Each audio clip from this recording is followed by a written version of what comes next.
ദൈവത്തിൻ്റെ പരിശുദ്ധ നാമം ഓത്തുപെടുമാറാകട്ടെ. വേദപുസ്തകം ഒരു വർഷം കൊണ്ട് വായിച്ചു തീർക്കുക എന്ന പദ്ധതിയാണിത്. ഈ ശുശ്രൂഷയിലേക്ക് നിങ്ങളെല്ലാവരെയും യേശുവിൻ്റെ നാമത്തിൽ സ്വാഗതം ചെയ്യുന്നു. ഇന്ന് 52-ാമത്തെ ദിവസം വേദഭാഗ വായനയിലേക്ക് നമുക്ക് പ്രവേശിക്കാം. സംഖ്യാപുസ്തകം 19-ാമത്തെ അധ്യായം. യഹോവ പിന്നെയും മോശയോടും അഹ്റോനോടും അരുളി ചെയ്തത്: യഹോവ കൽപ്പിച്ച ന്യായപ്രമാണം എന്തെന്നാൽ, കളങ്കവും ഊനമില്ലാത്തതും നുകം വയ്ക്കാത്തതുമായ ഒരു ചുവന്ന പശുക്കിടാവിനെ നിന്റെ അടുക്കൽ കൊണ്ടുവരുവാൻ ഇസ്രായേൽ മക്കളോട് പറക. നിങ്ങളതിനെ പുരോഹിതനായ ഏലയാസറിൻ്റെ പക്കൽ ഏൽപ്പിക്കണം. അവൻ അതിനെ പാളയത്തിനെ പുറത്തു കൊണ്ടുപോവുകയും ഒരുവൻ അതിനെ അവൻ്റെ മുമ്പിൽ വെച്ച് അറുക്കുകയും വേണം. പുരോഹിതനായ എലയാസർ വിരൽ കൊണ്ട് അതിൻ്റെ രക്തം കുറെയെടുത്ത് സമാഗമന കൂടാരത്തിൻ്റെ മുൻഭാഗത്തിന് നേരെ 7 പ്രാവശ്യം തളിക്കണം. അതിൻ്റെ ശേഷം പശുക്കിടാവിനെ അവൻ കാൺകെ ചുട്ട് ഭസ്മീകരിക്കണം. അതിൻ്റെ തോലും മാംസവും രക്തവും ചാണകവും കൂടെ ചുടേണം. പിന്നെ പുരോഹിതൻ ദേവദാരു, ഈസോപ്പ്, ചുവപ്പുനൂൽ എന്നിവയെടുത്ത് പശുക്കിടാവിനെ ചുടുന്ന തീയുടെ നടുവിൽ ഇടേണം. അനന്തരം പുരോഹിതൻ വസ്ത്രം അലക്കി ദേഹം വെള്ളത്തിൽ കഴുകിയ ശേഷം പാളയത്തിലേക്ക് വരികയും സന്ധ്യ വരെ അശുദ്ധനായിരിക്കുകയും വേണം. അതിനെ ചുട്ടവനും വസ്ത്രം അലക്കി ദേഹം വെള്ളത്തിൽ കഴുകുകയും സന്ധ്യ വരെ അശുദ്ധനായിരിക്കുകയും വേണം. പിന്നെ ശുദ്ധിയുള്ള ഒരുത്തൻ പശുക്കിടാവിൻ്റെ ഭസ്മം വാരി പാളയത്തിന് പുറത്ത് വെടിപ്പുള്ള ഒരു സ്ഥലത്ത് വയ്ക്കണം. അത് ഇസ്രായേൽ മക്കളുടെ സഭയ്ക്ക് വേണ്ടി ശുദ്ധീകരണ ജലത്തിനായി സൂക്ഷിച്ചു വയ്ക്കണം. അതൊരു പാപയാഗം. പശുക്കിടാവിൻ്റെ ഭസ്മം വാരിയവനും വസ്ത്രമലക്കി സന്ധ്യ വരെ അശുദ്ധനായിരിക്കണം. ഇസ്രായേൽ മക്കൾക്കും അവരുടെ ഇടയിൽ വന്നു പാർക്കുന്ന പരദേശിക്കും ഇത് എന്നേക്കുമുള്ള ചട്ടം ആയിരിക്കണം.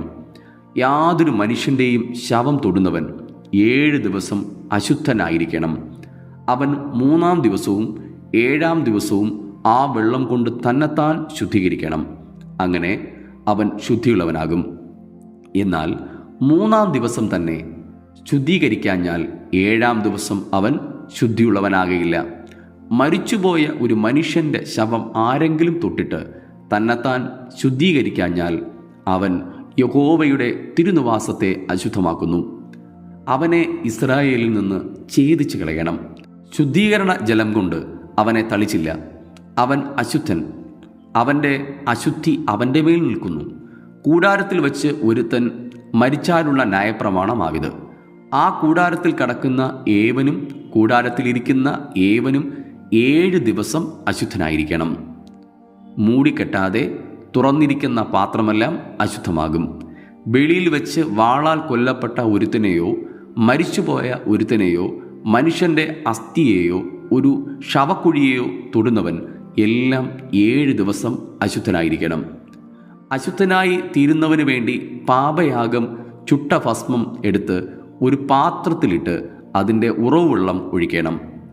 പിന്നെ ശുദ്ധിയുള്ള ഒരുത്തൻ ഈസോപ്പ് എടുത്ത് വെള്ളത്തിൽ മുക്കി കൂടാരത്തെയും സകല പാത്രങ്ങളെയും അവിടെ ഉണ്ടായിരുന്ന ആളുകളെയും അസ്ഥിയെയോ കൊല്ലപ്പെട്ട ഒരുത്തനെയോ മരിച്ചുപോയ ഒരുത്തനെയോ ഒരു ശവക്കുഴിയെയോ തൊട്ടവനെയും തളിക്കണം. ശുദ്ധിയുള്ളവൻ അശുദ്ധനായി തീർന്നവനെ 3-ാം ദിവസവും 7-ാം ദിവസവും തളിക്കണം. 7-ാം ദിവസം അവൻ തന്നെ ശുദ്ധീകരിച്ച് വസ്ത്രമലക്കി വെള്ളത്തിൽ തന്നെത്താൻ കഴുകണം. സന്ധ്യയ്ക്ക് അവൻ ശുദ്ധിയുള്ളവനാകും. എന്നാൽ ആരെങ്കിലും അശുദ്ധനായി തീർന്നിട്ട് തന്നെത്താൻ ശുദ്ധീകരിക്കാഞ്ഞാൽ അവനെ സഭയിൽ നിന്ന് ഛേദിച്ചു കളയണം. അവൻ യഹോവയുടെ വിശുദ്ധ മന്ദിരം അശുദ്ധമാക്കി. ശുദ്ധീകരണ ജലം കൊണ്ട് അവനെ തളിച്ചില്ല. അവൻ അശുദ്ധൻ. ഇത് അവർക്ക് എന്നേക്കുമുള്ള ചട്ടമായിരിക്കണം. ശുദ്ധീകരണ ജലം തളിക്കുന്നവൻ വസ്ത്രമലക്കണം. ശുദ്ധീകരണ ജലം തൊടുന്നവനും സന്ധ്യ വരെ അശുദ്ധനായിരിക്കണം. അശുദ്ധൻ തൊടുന്നതെല്ലാം അശുദ്ധമാകും. അത് തൊടുന്നവനും സന്ധ്യ വരെ അശുദ്ധനായിരിക്കണം. സംഖ്യാപുസ്തകം 20-ാമത്തെ അധ്യായം. അനന്തരം ഇസ്രായേൽ മക്കളുടെ സർവ്വസഭയും 1-ാം മാസം സീൻ മരുഭൂമിയിലെത്തി. ജനം കാദേശിൽ പാർത്തു. അവിടെ വെച്ച് മിരിയാം മരിച്ചു. അവിടെ അവളെ അടക്കം ചെയ്തു. ജനത്തിന് കുടിപ്പാൻ വെള്ളമുണ്ടായിരുന്നില്ല. അപ്പോൾ അവർ മോശയ്ക്കും അഹ്റോനും വിരോധമായി കൂട്ടം കൂടി ജനം മോശയോട് കലഹിച്ചു. ഞങ്ങളുടെ സഹോദരന്മാർ യഹോവയുടെ സന്നിധിയിൽ മരിച്ചപ്പോൾ ഞങ്ങളും മരിച്ചു പോയിരുന്നുവെങ്കിൽ കൊള്ളായിരുന്നു. ഞങ്ങളും ഞങ്ങളുടെ മൃഗങ്ങളും ഇവിടെ കിടന്ന് ചാകേണ്ടതിന് നിങ്ങൾ യഹോവയുടെ സഭയെ ഈ മരുഭൂമിയിൽ കൊണ്ടുവന്നതെന്ത്? ഈ വല്ലാത്ത സ്ഥലത്ത് ഞങ്ങളെ കൊണ്ടുവരുവാൻ നിങ്ങൾ മിസ്രയീമിൽ നിന്ന് ഞങ്ങളെ പുറപ്പെടുവിച്ചത് എന്തിന്? ഇവിടെ വിത്തും അത്തിപ്പഴവും മുന്തിരിപ്പഴവും മാതളപ്പഴവും ഇല്ല, കുടിപ്പാൻ വെള്ളവുമില്ല എന്ന് പറഞ്ഞു. എന്നാറെ മോശയും അഹ്റോനും സഭയുടെ മുമ്പിൽ നിന്ന് സമാഗമന കൂടാരത്തിൻ്റെ വാതിൽക്കൽ ചെന്ന് കവിണ്ണു വീണു. യഹോവയുടെ തേജസ് അവർക്ക് പ്രത്യക്ഷമായി. യഹോവ മോശയോട്, നിന്റെ വടിയെടുത്ത് നീയും സഹോദരനായ അഹ്റോനും സഭയെ വിളിച്ചു കൂട്ടി അവർ കാണെ പാറയോട് കൽപ്പിക്കുക, എന്നാൽ അത് വെള്ളം തരും. പാറയിൽ നിന്ന് അവർക്ക് വെള്ളം പുറപ്പെടുവിച്ച് ജനത്തിനും അവരുടെ കന്നുകാലികൾക്കും കുടിപ്പാൻ കൊടുക്കണം എന്ന് അരുളി ചെയ്തു. തന്നോട് കൽപ്പിച്ചതുപോലെ മോശെ യഹോവയുടെ സന്നിധിയിൽ നിന്ന് വടിയെടുത്തു. മോശയും അഹ്റോനും പാറയുടെ അടുക്കൽ സഭയെ വിളിച്ചുകൂട്ടി അവരോട്, മത്സരികളെ കേൾപ്പിൻ, ഈ പാറയിൽ നിന്ന് ഞാൻ നിങ്ങൾക്ക് വേണ്ടി വെള്ളം പുറപ്പെടുവിക്കുമോ എന്ന് പറഞ്ഞു. മോശെ കൈ ഉയർത്തി വടികൊണ്ട് പാറയെ 2 പ്രാവശ്യം അടിച്ചു. വളരെ വെള്ളം പുറപ്പെട്ടു. ജനവും അവരുടെ കന്നുകാലികളും കുടിച്ചു. പിന്നെ യഹോവ മോശയോടും അഹ്റോനോടും, നിങ്ങൾ ഇസ്രായേൽ മക്കൾ കാണെ എന്നെ ശുദ്ധീകരിപ്പാൻ തക്കവണ്ണം എന്നെ വിശ്വസിക്കാതിരുന്നതുകൊണ്ട് നിങ്ങൾ ഈ സഭയെ ഞാൻ അവർക്ക് കൊടുത്തിരിക്കുന്ന ദേശത്തേക്ക് കൊണ്ടുപോകുകയില്ല എന്ന് അരുളി ചെയ്തു. ഇത് ഇസ്രായേൽ മക്കൾ യഹോവയോട് കലഹിച്ചതും അവർ അവരിൽ ശുദ്ധീകരിക്കപ്പെട്ടതുമായ കലഹജലം. അനന്തരം മോശെ കാദേശിൽ നിന്ന് യോദോം രാജാവിൻ്റെ അടുക്കൽ ദൂതന്മാരെ അയച്ച് പറയിച്ചത്, നിന്റെ സഹോദരനായ ഇസ്രായേൽ ഇപ്രകാരം പറയുന്നു, ഞങ്ങൾക്കുണ്ടായ കഷ്ടതയൊക്കെയും നീ അറിഞ്ഞിരിക്കുന്നുവല്ലോ. ഞങ്ങളുടെ പിതാക്കന്മാർ മിസ്രയീമിൽ പോയി ഏറിയ കാലം പാർത്തു. മിസ്രയീമ്യർ ഞങ്ങളെയും ഞങ്ങളുടെ പിതാക്കന്മാരെയും പീഡിപ്പിച്ചു. ഞങ്ങൾ യഹോവയോട് നിലവിളിച്ചപ്പോൾ അവൻ ഞങ്ങളുടെ നിലവിളി കേട്ട് ഒരു ദൂതനെ അയച്ചു ഞങ്ങളെ മിസ്രയീമിൽ നിന്ന് പുറപ്പെടുവിച്ചു. ഞങ്ങൾ നിന്റെ അതിരിങ്കലുള്ള പട്ടണമായ കാദേശിൽ എത്തിയിരിക്കുന്നു. ഞങ്ങൾ നിന്റെ ദേശത്തു കൂടി കടന്നുപോകാൻ അനുവദിക്കണമേ.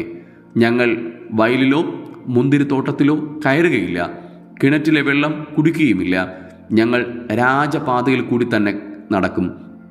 നിന്റെ അതിർ കഴിയും വരെ ഇടത്തോട്ടോ വലത്തോട്ടോ തിരിയുകയുമില്ല.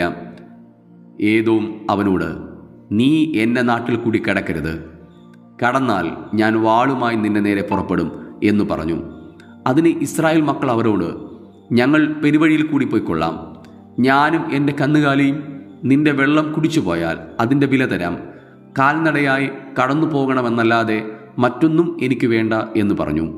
അതിന് അവൻ, നീ കടന്നു പോകരുത് എന്ന് പറഞ്ഞു. ഏദോം ബഹുസൈന്യത്തോടും ബലമുള്ള കൈയോടും കൂടെ അവൻ്റെ നേരെ പുറപ്പെട്ടു. അങ്ങനെ ഏദോം തൻ്റെ അതിരിൽ കൂടി കടന്നു പോകുവാൻ ഇസ്രായേലിനെ സമ്മതിച്ചില്ല. ഇസ്രായേൽ അവനെ വിട്ട് ഒഴിഞ്ഞുപോയി. പിന്നെ ഇസ്രായേൽ മക്കളുടെ സർവ്വസഭയും കാദേശിൽ നിന്ന് യാത്ര പുറപ്പെട്ട് ഹോർ പർവ്വതത്തിലെത്തി. ഏദോം ദേശത്തിൻ്റെ അതിരിങ്കിലുള്ള ഹോർ പർവ്വതത്തിൽ വെച്ച് യഹോവ മോശയോടും അഹ്റോനോടും അരുളി ചെയ്തത്, അഹ്റോൻ തൻ്റെ ജനത്തോട് ചേരും. കലഹ ജലത്തിങ്കൽ നിങ്ങൾ എൻ്റെ കൽപ്പന മറത്തതുകൊണ്ട് ഞാൻ ഇസ്രായേൽ മക്കൾക്ക് കൊടുത്തിരിക്കുന്ന ദേശത്തേക്ക് അവൻ കടക്കയില്ല. അഹ്റോനെയും അവൻ്റെ മകനായ എലയാസറിനെയും കൂട്ടി അവരെ ഹോർ പർവ്വതത്തിൽ കൊണ്ടുചെന്ന് അഹ്റോൻ്റെ വസ്ത്രമൂരി അവൻ്റെ മകനായ എലയാസറിനെ ധരിപ്പിക്കണം. അഹ്റോൻ അവിടെ വെച്ച് മരിച്ച് തൻ്റെ ജനത്തോട് ചേരും. യഹോവ കൽപ്പിച്ചതുപോലെ മോശെ ചെയ്തു. സർവ്വസഭയും കാണെ അവർ ഹോർ പർവ്വതത്തിൽ കയറി. മോശെ അഹ്റോൻ്റെ വസ്ത്രം ഊരി അവൻ്റെ മകനായ എലയാസറിനെ ധരിപ്പിച്ചു. അഹ്റോൻ അവിടെ പർവ്വതത്തിൻ്റെ മുകളിൽ വെച്ച് മരിച്ചു. മോശയും എലയാസറും പർവ്വതത്തിൽ നിന്ന് ഇറങ്ങി വന്നു. അഹ്റോൻ മരിച്ചുപോയെന്ന് സഭയെല്ലാം അറിഞ്ഞപ്പോൾ ഇസ്രായേൽ ഗൃഹമൊക്കെയും അഹ്റോനെക്കുറിച്ച് 30 ദിവസം വിലപിച്ചു കൊണ്ടിരുന്നു. ഇവിടെ ഇന്നത്തേക്കുള്ള വേദഭാഗം വായിച്ച് അവസാനിക്കുന്നു. വായിച്ച കേട്ട തിരുവെഴുത്തുകളാൽ ദൈവം നമ്മേവരെയും അതിസമർത്ഥമായി അനുഗ്രഹിക്കുമാറാകട്ടെ. ആമേൻ.